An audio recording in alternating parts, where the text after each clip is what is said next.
Anis, bonjour. Bonjour. Anis, collègue de travail. À chaque fois que je rencontre Anis, eh bien, on se serre la main et la main, après, va directement sur le cœur. C'est une forme de salutation qui est d'Afrique du Nord, c'est ça? On va dire, voilà, c'est ça. Il y a un terme particulier parce que je trouve ça très beau. Genre les Occidentaux, c'est bonjour, on se regarde même pas dans les yeux, puis au revoir, on se t'enlève la main tout de suite. Tandis que là, on se serre la main, on se regarde et la main qui a serré l'autre va direction son cœur. Alors pour vous dire exactement ce que c'est, moi je suis né avec, donc on serre la main chaleureusement et on l'amène sur la poitrine, du côté gauche, là où il y a le cœur. Donc c'est un bonjour, un salam avec... Voilà. Je te garde dans mon cœur. Quelque chose en genre. Pas contrairement à ce qu'on, si je vous serre la main toute molle, bon voilà, donc vous avez tout de suite la différence, je dirais. Oui. La différence entre une main toute molle et voilà. Bien sûr. Voilà. Là, il y a je vous regarde, donc c'est un vrai salut. Ouais, c'est un vrai salut et puis ça touche au spirituel, j'ai l'impression, parce que voilà, alors Anis ne vend pas du pastis, hein, mais par contre est très spirituel. Je le sais parce qu'on s'est croisés 2-3 fois. Il n'est pas de la même obédience, on n'est pas de la même religion.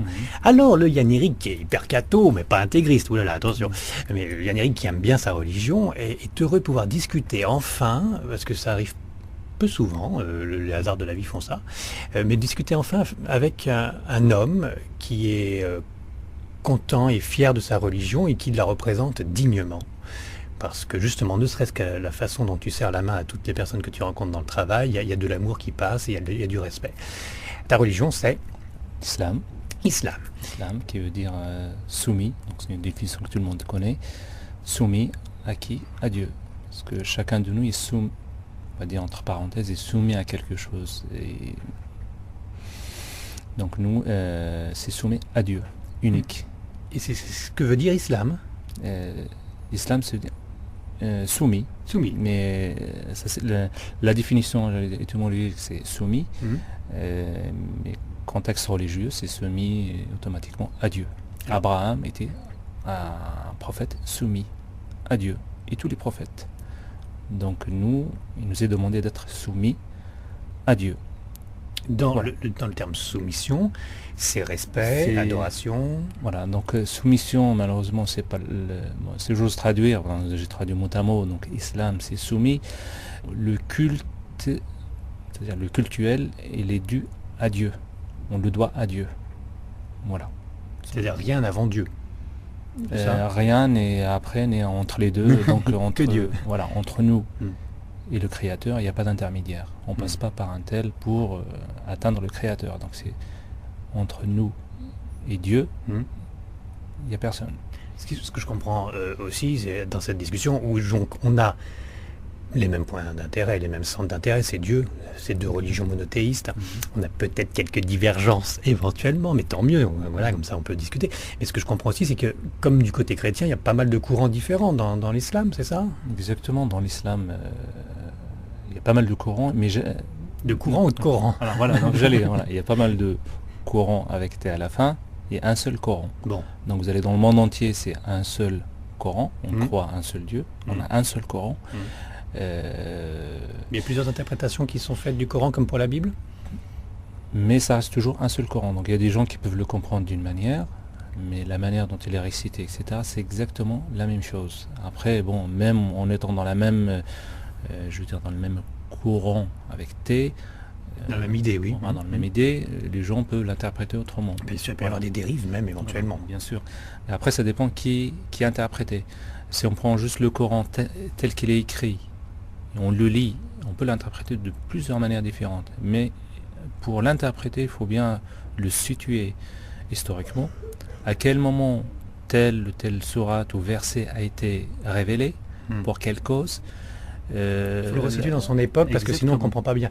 Donc il ne faut pas le lire au pied de la lettre, mais il faut continuer de le lire avec le cœur et avec un bagage historique du moment. Exactement, avec science et non pas seulement avec le cœur, avec science parce que le premier verset révélé du Coran, c'est Iqra. Qu'est-ce que c'est? Ça veut dire lis. Comment on dit ça? Iqra. Iqra. Voilà, Iqra, ça veut dire lis. Donc on ne peut pas lire sans avoir appris. C'est-à-dire le premier mot qui a été révélé qui vous pousse à la science, à aller chercher la science. À la culture. Bien sûr, la culture, quand on voit les Arabes en Arabie où tous les grandes puissances sont passées, personne n'y prête attention. Les Byzantins, les Romains, etc. On n'a jamais entendu que la Mecque ou Médine était colonisée par ce qu'on veut. C'est des gens qui n'intéressaient personne. Mais au bout d'une cinquantaine d'années, ils sont arrivés jusqu'à... Voilà, ils ont évolué. Voilà, exactement. Donc c'est quoi qui les a poussés? C'est la science. Et c'est quoi qui les a poussés à rentrer dans la science? C'est le Coran. Voilà, donc c'est la religion, c'est le Coran. Et donc quand on voit ça, et on dit, tiens, je vais interpréter le Coran, mais sans science, donc c'est des choses qui sont... On se met le doigt dans l'œil jusqu'au coude. Exactement. Donc plus que de le lire avec le cœur, il faut aussi le lire avec un bagage intellectuel. Exactement, avec un bagage intellectuel. Donc le premier bagage, c'est de connaître déjà la vie du prophète, Mohammed. Et de savoir son époque, ce qu'on vivait, ce qu'on... Voilà, bon. Exactement. Pourquoi tel verset a été révélé, en quelles circonstances. Il y a des versets qui ont été révélés à une époque et parfois pour une personne unique, qui sont plus valables, enfin c'est-à-dire... Pas de généralité, donc voilà. Voilà. Et il y a des versets qui ont été révélés pour le bien-être de tout le monde.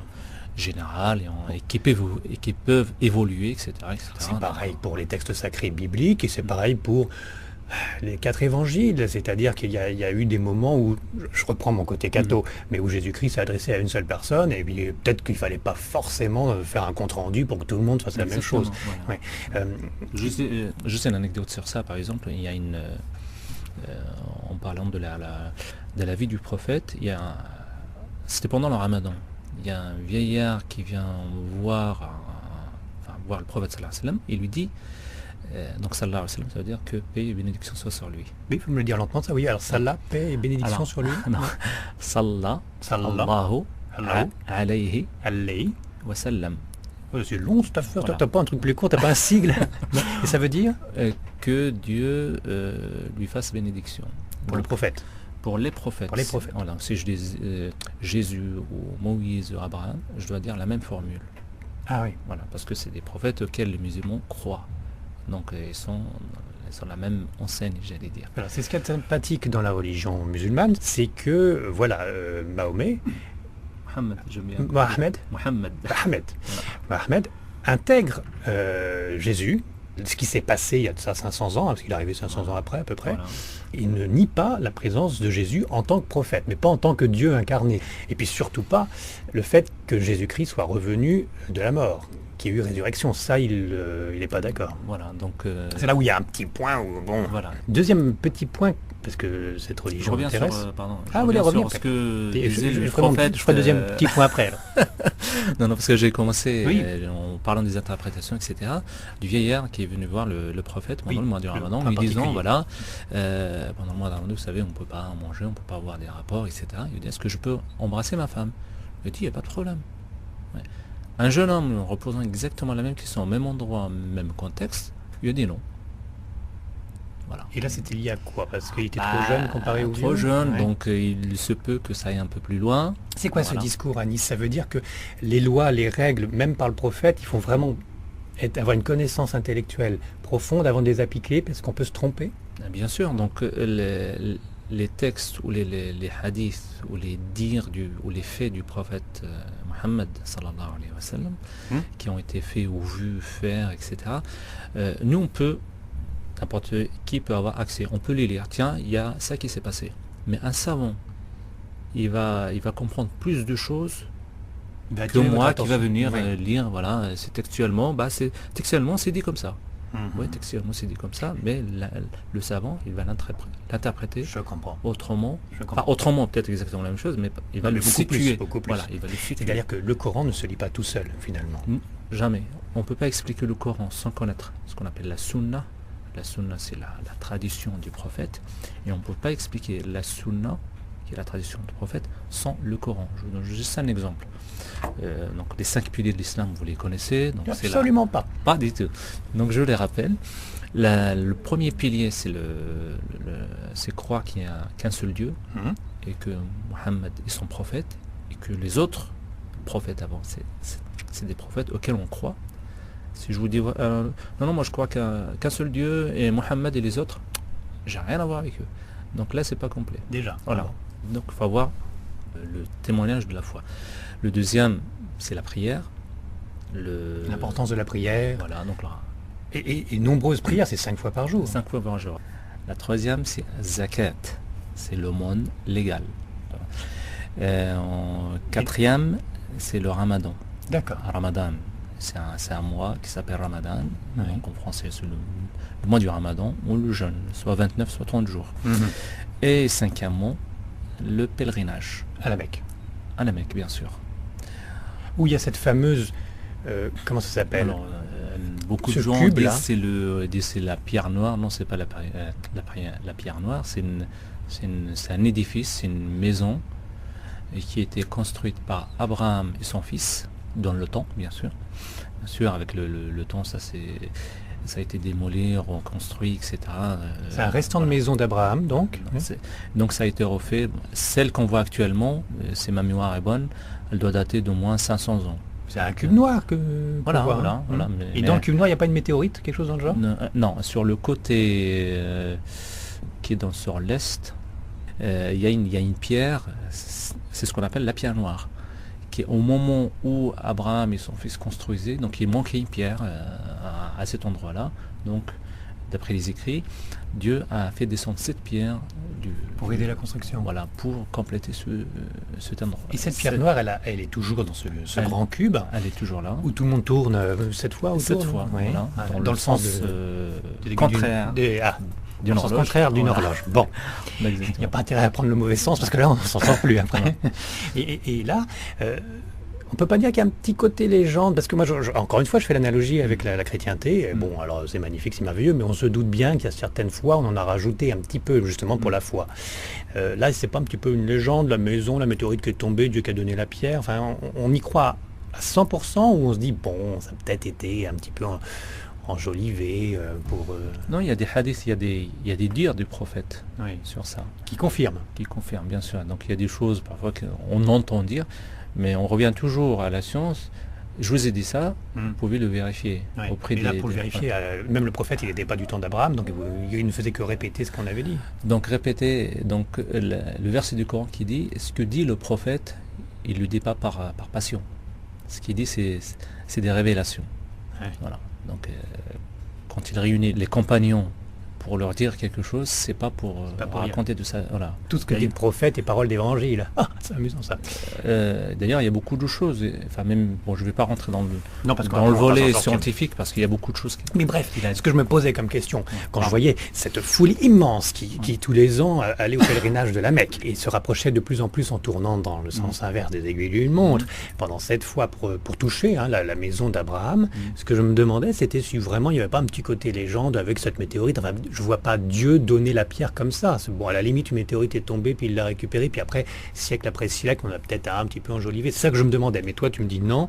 Dieu était en contact direct avec Abraham et a dit, tiens, je participe à ta construction, je te donne une de mes pierres. Quand vous dites Dieu était en contact direct avec Abraham, je ne sais pas, peut-être vous l'imaginez, vous, peut-être c'est un bonhomme. Nous, pas du tout.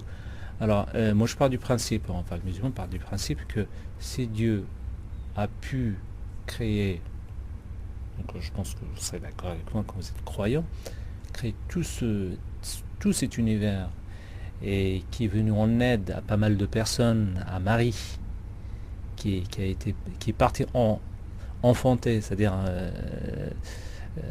accoucher de Jésus. Il y avait le secours de Dieu. Dieu l'a aidé. Le soutien discret. Mais là, pour vous dire comment ça s'est passé, on n'y était pas. C'est pas. Mais ce que je vous dis, Dieu est bien capable de plus.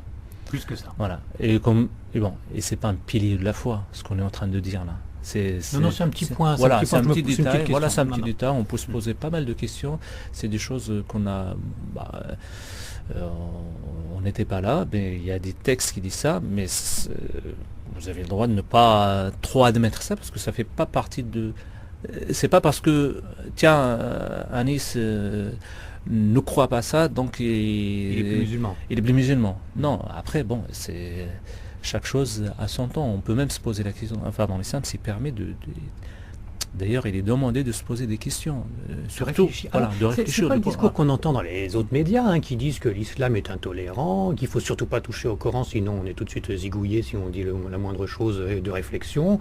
Sous-entendu, si on cherche à comprendre, c'est qu'on cherche à désobéir. Enfin, et là, non, c'est pas le discours que j'ai Non, d'Anis. Hein. non. C'est, au contraire, on continue d'évoluer par respect et vraiment par amour de Dieu et dans la bonne continuité des prophètes, on continue de chercher et de comprendre au plus profond des textes. Alors je continue parce que, dites donc, j'ai ma deuxième analogie avec Jésus-Christ. Le prophète Mohammed, lui, il était partie intégrante de la politique. Alors que Jésus, non. Vous voyez, il y a une différence entre les prophètes, et tant mieux. Il y a une différence avec Moïse, avec Abraham. Voilà. Mais si je fais les deux religions, donc je mets côte à côte les deux prophètes, et pour moi, Jésus est plus qu'un prophète, puisque c'est le Fils de Dieu unique. Là, on voit bien que Jésus-Christ ne se mêlait pas des affaires romaines ni des affaires juives. Il disait simplement, mais arrêtez vos histoires et puis aimez Dieu, point barre. Enfin, je résume, hein, bien sûr. Et que Mohammed, lui, donne plutôt, entre autres, des directives pour que la civilisation musulmane s'étoffe et se tienne bien, et qu'il y a aussi des préceptes de salubrité publique, hein, voilà, ne mangez pas du porc, etc. Je pense que c'est un petit peu lié aussi à cela. Enfin, les juifs, déjà, ils en parlaient avant, hein, dans les pays chauds, c'est normal. Comme, par exemple, le fait de la viande halal. Alors, ça fait des histoires, il y a toujours deux, trois personnes qui s'excitent à chaque fois, mais c'est vrai que à l'époque, dans les pays chauds, il fallait égorger et vider de tout son sang les animaux, parce que sinon ça pourrissait dans les pays chauds. Donc c'était normal d'égorger les animaux et de le faire vider de tout son sang avant de les manger à l'époque, par salubrité publique. Ne serait-ce que par ça. Est-ce qu'on est d'accord là-dessus ou est-ce que tu n'es pas du tout d'accord? Alors, il y a deux choses. Hein. Tu m'as parlé un peu de politique. Je fais un peu plus Et homme peu politique. Voilà. Donc, homme politique. Donc, le prophète, sallallahu alayhi wa sallam, il a vécu 63 ans. Voilà. Jésus, il est resté sur terre 33 ans. Donc, Mohammed, il est devenu prophète à partir de l'âge de 40 ans. Donc, 23 années de révélation, hein, etc. On ne peut pas comparer. Bien que les deux prophètes, c'est des prophètes auxquels on croit, etc. Jésus, qui est resté sur terre 33 ans, bon, déjà, il est devenu prophète plus tôt que Mohammed, qui est à l'âge de 40 ans. Donc, pour vous dire, politique ou non, etc., ce que tu es en train de me dire, c'est qu'éventuellement, si Jésus-Christ avait vécu plus longtemps, il aurait peut-être commencé à installer sa politique de son côté. On peut, peut-être. Voilà. Donc moi, c'est la seule chose que... Et sachant que chaque prophète, Dieu l'a envoyé, soit pour un peuple, et parfois, dans la même période, il y a deux prophètes. Jésus, il avait son cousin... en arabe on dit Yahya. C'est un Jean-Baptiste, non? Jean-Baptiste, voilà. Ils ont vécu un peu dans la même période. Alors qu'entre Jésus et Mohammed, 500, plus de 500 sont... Bah oui, voilà, pour vous dire. Après, dans le modèle du prophète, c'est un homme politique, c'est un homme, c'est un chef religieux, c'est un père de famille, c'est un parent exemplaire, j'allais dire. Et il est excellent dans tous les domaines. On le retrouvait même dans le domaine financier, alors que c'est un illettré. Donc il était quelqu'un aujourd'hui par Dieu. Voilà, aujourd'hui, quand on dit quelqu'un qui est illettré, c'est un peu c'est mal vu. C'est un peu rabaissant. Alors, à l'époque, il y avait avoir des problèmes aussi depuis. Et pour le prophète, c'est quand on dit illettré, regardez, c'est l'illettré. Regardez, il a fait d'une communauté. C'est bon. Ouais, je vois. Il a élevé cette communauté. Pour ceux qui disent, voilà, moi je crois pas, il y a ni Dieu ni prophète, et beaucoup qui restent attachés. Synthétise ce que tu essayes de dire et tu me dis si j'ai compris. C'est ça que tu es en train de me dire, que le prophète, grâce à Dieu, grâce au contact qu'il a eu avec Dieu, il a fait des choses magnifiques et ça prouve que Dieu était avec lui. Et qui perdure jusqu'à maintenant. Et que ça perdure, voilà. Et donc ça prouve que Dieu était bien avec lui, qu'il était bien en contact avec là-haut. C'est ça. Voilà. Dans le temps du prophète, je nie pas. C'était juste un marchand avant d'avoir eu contact avec. Voilà. Il n'y a même pas une lignée aristocratique comme un petit peu le côté judéo-chrétien. Tout ce qu'on peut, justement, quand le prophète a envoyé un émissaire. Voir dans le temps c'était Héraclius, lui dire voilà, il y a un prophète à la Mecque. Héraclius posait tout ce genre de questions. Est-ce qu'il avait quelqu'un de la famille qui était... Oui. Donc, histoire de chercher s'il se déclare prophète, c'est qu'il y a quelque chose derrière. Et il veut, quand les réponses étaient toutes négatives, non, non, non. Et en plus, qui a donné ces réponses? C'était un Mecquois, quelqu'un de la Mecque, qui connaissait, bien sûr, qui connaissait très bien le prophète et qui refusait d'être musulman. Donc, est-ce qu'il y a quelqu'un de sa famille qui était prophète? Non. Est-ce qu'il a déjà menti? Non, on n'a jamais entendu. On n'a jamais soupçonné de mensonge. Est-ce que c'était quelqu'un de confiant? Ah bah oui, parce qu'on dépose nos biens, enfin notre argent chez lui. Et malgré qu'il soit contre lui. Ah oui. Voilà, il est contre lui, mais il dépose quand même l'argent. On l'appelait l'amin, le confiant, le digne de confiance. Donc quand il a donné toutes ces réponses à Héraclius, là, il a dit une phrase,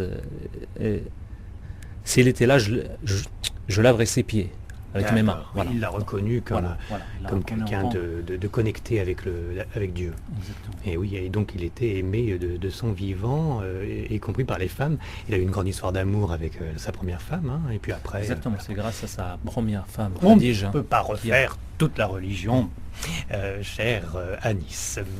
J'ai des petites questions, et puis on arrive déjà à la fin de la conversation. On se retrouvera, parce que comme on se voit au boulot, enfin si je reste encore dans ce boulot, mais on se retrouvera. Il y a des interdits, comme dans toute religion, il y a des dogmes. Moi qui vois des voyants, des médiums, des numérologues, que ces personnes me disent être en contact avec des êtres supérieurs qui leur donnent des bonnes idées, comment faire pour mieux vivre, etc. La religion musulmane, je me suis toujours demandé quelle est la position. Il y a les djinns, hein, il y a les mauvais bons génies. Sans le S, des djinns. C'est pas les pantalons. Il y a les djinns, c'est ça? Voilà. Qui sont à la fois bons ou négatifs. C'est de la magie arabe, c'est ça? On tombe déjà dans la magie ou on reste dans la spiritualité? C'est pas du tout de la magie. Il y a une sourate dans le Coran qui est comme titre ou nom, les djinns. Les djinns, c'est des êtres que Dieu a créés. Donc, Dieu dit que les anges les a créés à partir de lumière. Les êtres humains à partir de l'argile, de la terre. Et les djinns à partir du feu. D'accord. Voilà. Donc, c'est des êtres, comme en tant que croyants, je parle des anges. Voilà, c'est des créatures de Dieu que nous, avec un petit cerveau, on ne peut pas imaginer. Ils existent. Et ils sont différents des anges de lumière. Exactement. Et là, à cet instant où je vous parle, il se trouve peut-être qu'il y en a. Nous, on ne les voit pas, eux, ils nous voient. Ils nous voient, ils nous aident, ils nous soutiennent, et ils peuvent nous faire du mal, non? Alors, il y a des bons, il y a des mauvais. Comme chez les humains, c'est exactement. Il y a des croyants qui croient exactement comme nous. Il y a des mécréants. Donc on peut être aidé par les croyants et on peut subir du mal des mécréants. Des mécréants. Voilà. Et donc ces gens-là, les humains qui sont malheureusement sous l'emprise qui sont soumis non pas à Dieu mais à Satan, ces gens-là, il peut les mettre au service des humains. Voilà. Pour le bien comme pour le mal. Mais si on passe par Satan, c'est pour le mal. C'est plutôt pour le mal. Alors, Satan, tu as dit le mot, c'était un ange de lumière, c'était Lucifer avant. Alors pour nous, c'est pas un ange, c'est un djinn qui était au niveau foi, qui est arrivé à un niveau super. Voilà. Et c'est un peu ce que dit aussi l'Église. Hein, voilà. Non, mais sur ça, je pense qu'on... Voilà. Et le jour où Dieu a créé, parce que les djinns ont été créés avant les humains. Le jour où il a créé Adam, Dieu a demandé à Satan ou à Iblis, c'est donc il a un deuxième, de se prosterner. Parce qu'il a demandé aux anges de se prosterner devant Adam, ils se sont tous prosternés. Et quand il a demandé à Iblis ou à Satan de se prosterner, là, pas voulu. L'orgueil. Voilà. C'est-à-dire se prosterner, c'est servir l'être humain? Non, juste se prosterner. Juste ça, voilà. Du dos, il aurait pu le faire. Voilà. Et donc, il a dit, comment ça se fait? Moi, tu m'as créé de feu, je me prosterne à quelqu'un qui t'a créé d'argile. Orgueil, oui. Voilà, supériorité, orgueil, etc. Et puis on conteste une demande de Dieu en plus. Double péché. Voilà, exactement. Donc à partir de là, il a été banni. Ah oui. Et donc, banni, il a demandé à Dieu de retarder son châtiment. Il dit, il n'y a pas de problème. Mais tous ceux qui te suivront, parce que comme il a été banni à cause d'Adam, à cause de lui qu'il a été donné. Oui. Donc il a dit toute sa descendance, je vais les traîner avec moi. Ah oui. Voilà. Et donc là, lui dit, sauf ceux à qui j'ai accordé le soutien. Quelques termes. Voilà.